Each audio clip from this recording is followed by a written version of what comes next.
So here's some interesting information for all y'all who love Jeeps. You know, working on them is a gigantic pain in the ass. From the V6, where you can't change a spark plug without doing something crazy, to the battery here, because apparently, according to my friend here, say hi for the camera, Mike. Hi. He's telling me that this battery is in properly. Can anyone spot the problem? No? I'm just telling you what the stock placement is. The positive terminal is facing closest to the frame. That's not what's supposed to be done.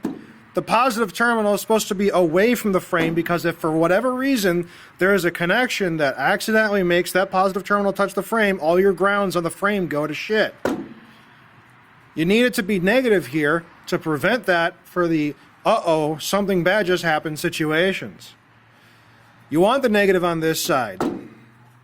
You don't want the positive on this side. And he's telling me we got to undo a bunch of wiring to make that fix because everything's zip-tied in place, like as if that's from the factory. Well, I can tell you what, that sure as hell ain't from the factory, all that tech spaghetti.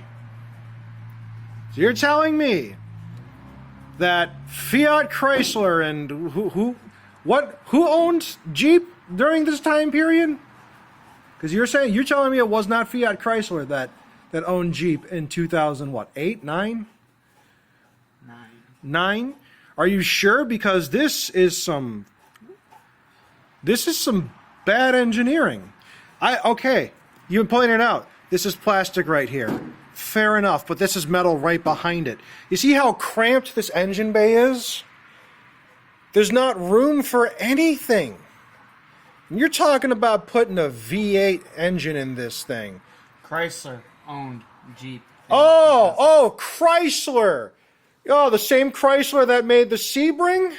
The Chrysler 200, the same Chrysler that put batteries in the wheel wells so you couldn't replace a battery unless you took down a bunch of paneling? That Chrysler made this? It's no wonder this thing's always breaking, full of corrosion and a piece of junk. And we're always fixing something. No, that's just Jeeps. Oh, that's just Jeeps. That's just all of Chrysler. Jesus. Welcome to Jeep life. Jeep life. You're always breaking something. Jesus. This is why I stick with JDM.